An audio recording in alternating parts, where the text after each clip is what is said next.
One thing, we will find him. At saka ako si Atong, huwag siya magtitiwala sa mga kasama niya. Kasi lahat ng tips na kukuha niya namin ay yung mga galing sa kasama niya rin. So, dahan-dahan siya sa magtitiwala. Hirap na ang buhay namin sa paghahanap sa mahal namin sa buhay. Marami kaming pamilyang pinerwisyo nyo. Ang mga apo namin, mga asawa noon, hanggang ngayon nagdurusa.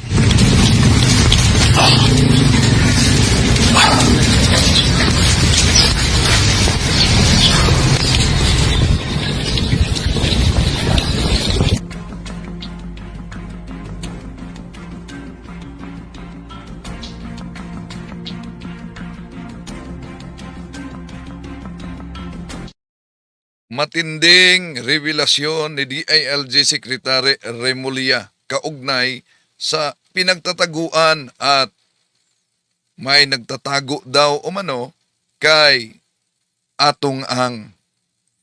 Meron na naman dito mag-comment, bakit ba sa usaping pananampalataya, lalo na sa pagsagot sa ibang pananampalataya na tumutulig sa aral ng simbahang Katoliko, kahit yung isyong politika o at isyo na may kaugnayan sa ating lipunan ay tinatalakay mo. Mag-focus ka na lang. May mga nag-comment ng ganyan. Pero, tandaan ninyo, bakit nararapat na nakatutok din tayo maliban sa pananampalataya at simbahan, lalo na nitong kaso ni Atong Ang at mga kasama kaugnay sa missing Sabongeros. Dahil ang usaping ito ay kaugnay sa buhay at dignidad ng tao. Sa pananampalataya, lalo na sa Kristiyano, banal ang buhay ng tao. Kapag may mga nawawala at pinaniniwalaang sila'y dinukot, pinatay, o pinatahimik para sa interest ng negosyo o sa makapangyarihan, hindi pwede na bilang mga kaanib sa simbahan, sa tunay na iglesia, dahil tahasang mananahimik na lang tayo, dahil tahasang nilabag ang dignidad ng tao. At tandaan ninyo, ang pananahimik sa harap ng kasamaan ay pakikiisa mismo sa kasamaan. Ito'y tatalakayin natin mga kapatid sa kaugnay dito, samahan ninyo ko.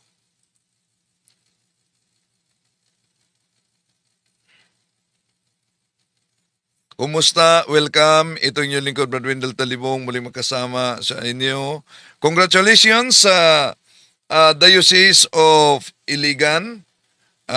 Lalo na nila ni sa kanilang spiritual director, no, na mga kaparian, nabuo kanina ang diocesan CFD officials at ang mga CFD sa Iligan.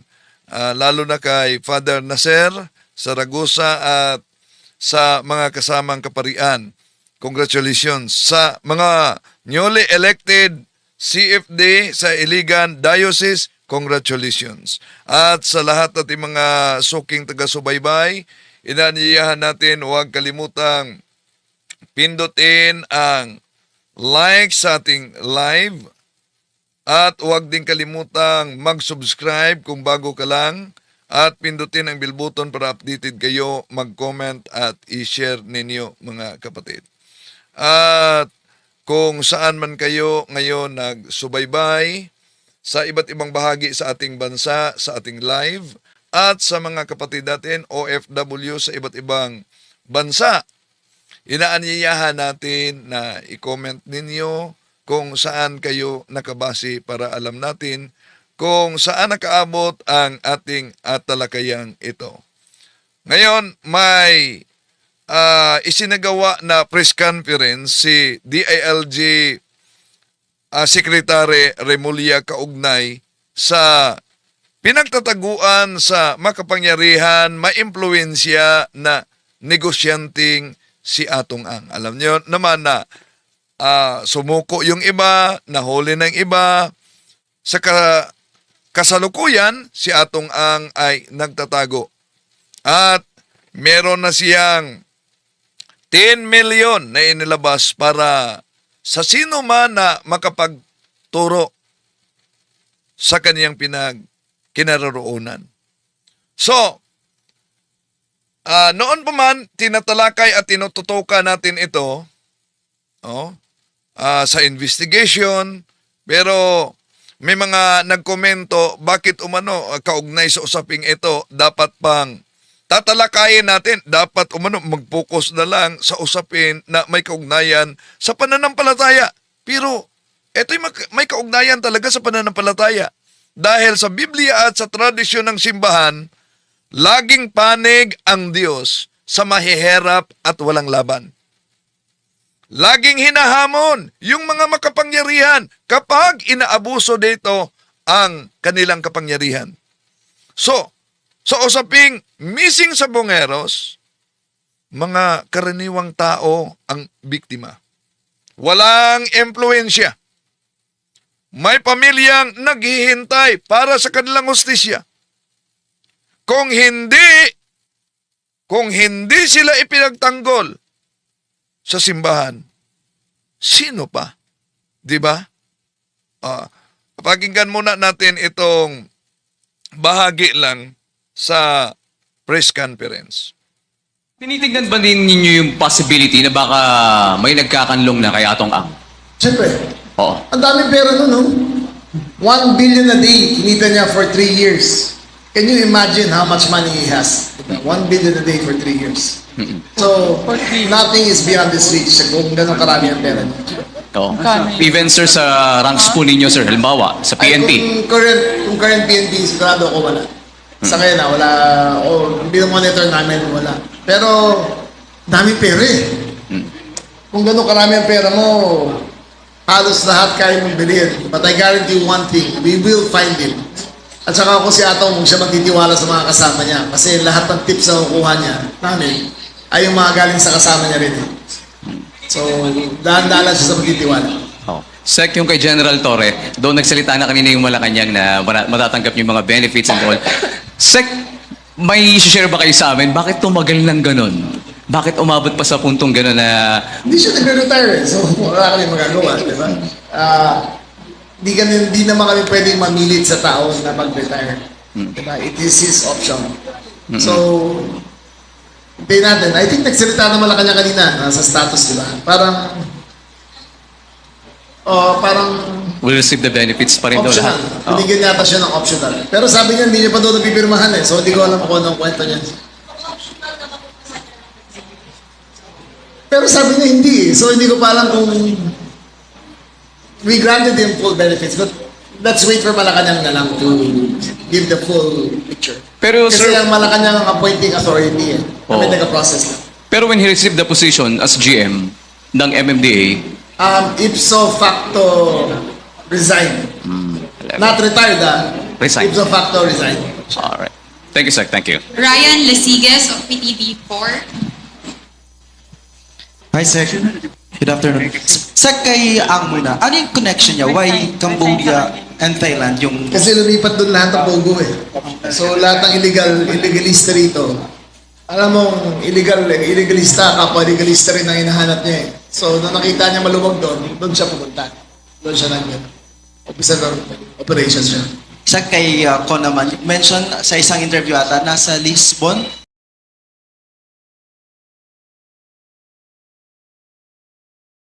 Portugal, at nasa isang gated community. Paano po yung, pakwento lang siya. Ganito yan ha. Ang Portugal at the Philippines ay walang extradition treaty.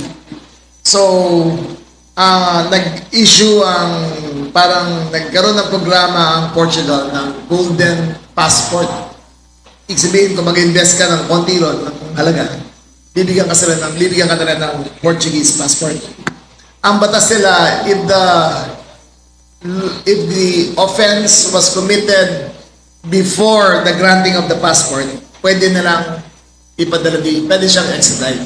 But kung hawak niya na yung passport at nakumit niya yung offense, ay hindi nila extradite.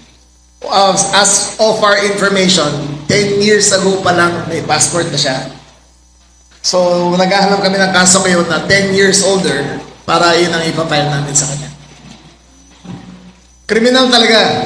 May escape route siya eh. Alam niya kung paano tatakas eh.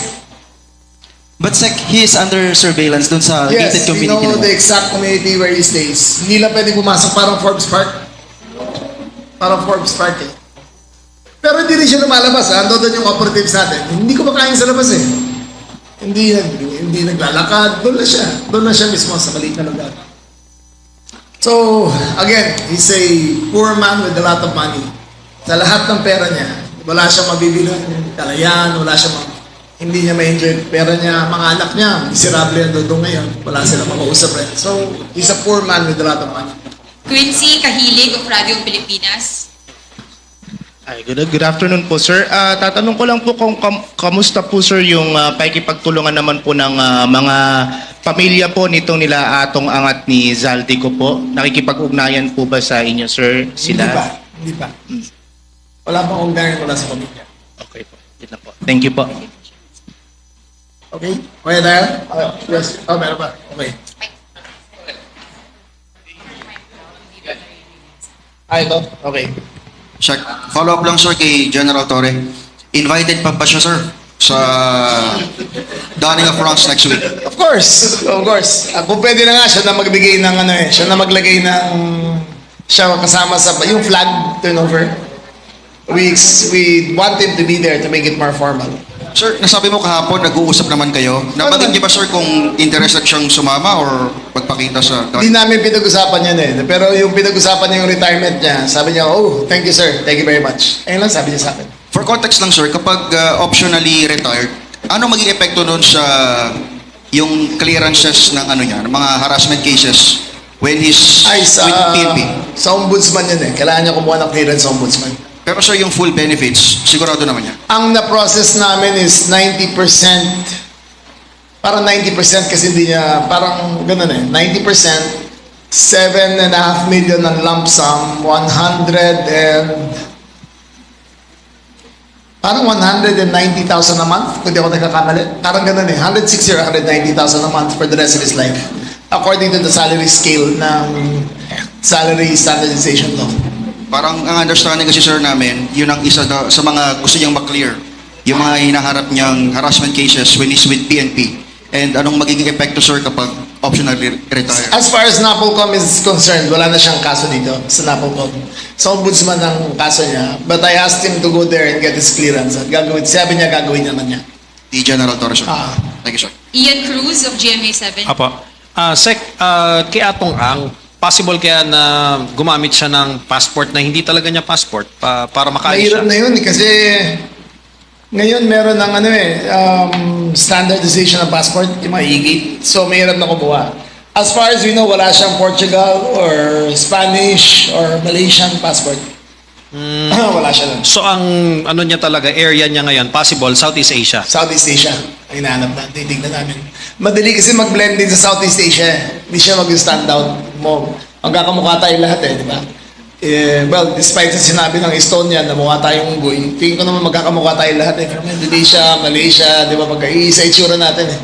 Pag nasa Vietnam ako, kinakausap ako ng Vietnamese eh. Kaya, di ba kung kayo napunta rin sa ibang bansa, tingin sa inyo, local rin kayo, di ba? So, madali mag-blend din sa kanila. Sir, nabanggit mo kanina na mag-ingat din siya dun sa circle niya, ng mga bodyguards niya, kasi sila rin ang naglilik sa inyo, sa mga intel niyo. Oo, sila rin talaga. Pamanatakot pa eh, pag tumatawag eh. Pero sinasabi nando doon. Tapos, we arrived mga 1 or 2 hours later na nakaalis na. So, naka-8 raid na kami in the last 1 week. 8 locations na kami. From Porac to Albay to Negros. Ang dami na namin pinuntahan eh. Pero mahanap namin yan. Sir, kay Senator Revilla, after 2 days, sir, nakapag-adjust na po ba siya sa kulungan? Hindi ko alam. Hindi ko nakakausap eh. Wala siyang telepono. Hindi pa ako nakapunta ron. So, hindi ko alam. To your knowledge, sir, may existing po ba siya na medical condition? May doktor po ba tumitingin sa kanya? Pumasa siya ng medical test nung pag-admit sa kanya. So, to my knowledge, wala. Pero ngayon, sir, wala Ang alam ko lang na kasi, again, hindi ko tinatago sa inyo na malapit ako sa kanya. Ang alam ko lang medical condition niya ay glaucoma. Or ang tawag doon yung catarata. He had cataract surgery maybe 2 years ago, 2 or 3 years ago. Ayun ang alam kong medical condition niya. No more questions? Last two more. Okay. Sir, follow-up lang. Kanina po pala, tinanong po kasi si General Torre regarding nga po kung double compensation, na meron po siyang position dito at meron po siyang position sa MMDA. Ang sabi po niya, hindi daw po ito yung first time na ang isang aktibong polis ay may hinahawakan pa raw pong ibang ahensya. Ano po ang masasabi po ninyo dito? He's wrong. Bawal yan. Bawal yan. It's as plain as it can get. You cannot hold two government positions at the same time. In this case, kung tumatanggap pa siya ng sweldo sa PNP, tapos tumatanggap siya ng sweldo sa MMDA, kailangan niya isoli ang sweldo sa previous position niya kung tumatanggap pa rin siya. Okay po. And follow-up lang po, kay Zaldico po, tayo po ay nag-freeze na po ng assets niya para ma-pressure nga po siya. Kay Atong Ang po ba, may ganun din tayo magiging efforts? Parating na. Parating na yung ano sa kanya. Kasi kakalabas lang ng warrant sa kanya. I think next is AMLC. Tapos I'm not fraud. Pag-freeze na yung accounts. Bea? I have no idea. DOJ dapat tanong niyo. Sila ang may alam yan. Billions and billions and hundreds of billions ang meron siya. Sec, one more question. Sir, sorry, follow-up lang po, Bea from Bombo Radio Philippines, sir. Sabi niyo po, sir, pagpasok po ni Senator Revilla dun sa court sa Sandigan Bayan, dun na po nagtatapos yung inyong connection, no? But do you plan to visit him, sir, in the Quezon City Jail? Again, sabi ko naman, this is my last gesture of friendship to you. Dadalhin ka din dito habang hindi ka pa arin. So, pag-serve ng warrant, nag-surrender siya, sabi ko ako na maghahatid sa'yo. As far as it goes, yun ang huli pag-uusap namin. Does it somehow affect you emotionally? Of course. Or Since inyo dito may kaibigan na nakulong, di ba? It pains me to see a friend go to jail. But my commitment to country goes beyond any friendship in this country. Unahin ko muna ang bansa kahit ano mangyari. thank you, sir. Pareho na rin yan kay Speaker Martin Romualdez. Was very close to me in college. Fraternity brothers kami. But my brother and I, pareho kami, lahat kami sa isang fraternity. Masakit sa amin yan kasi marami kami pinagsamahan eh. Pero unahin natin lagi ang bansa. We have a fidelity to duty and it cannot be broken by friendship and by brotherhood. It is commitment to country, it is our commitment to the president, it is our commitment to our job.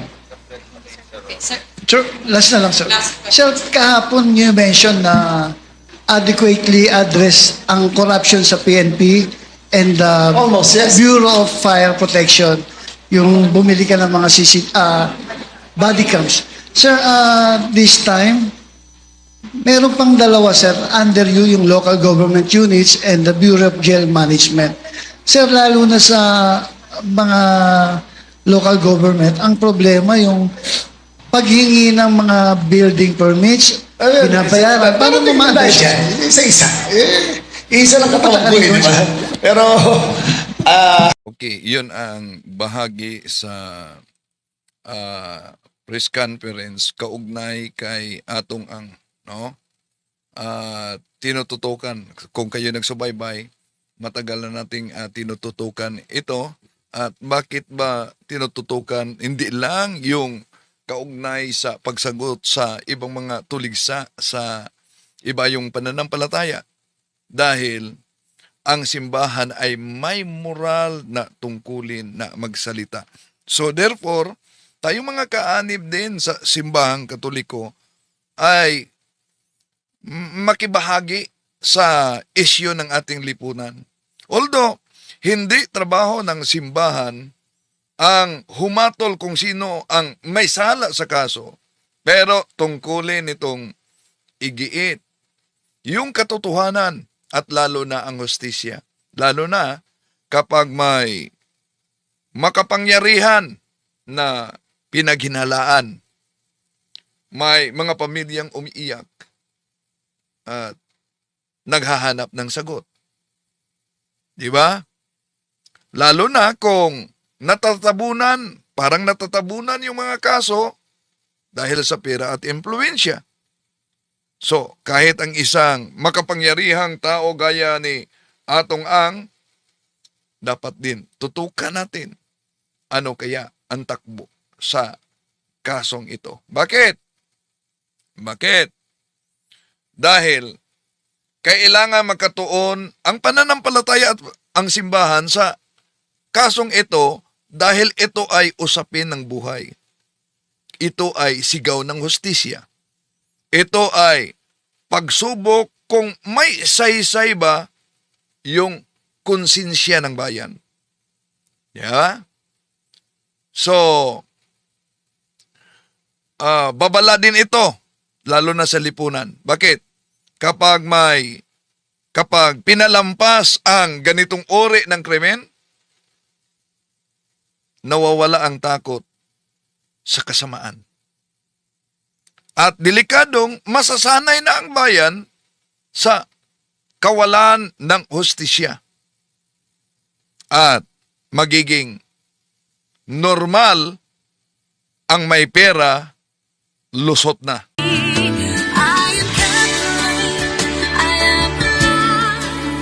I am the gospel.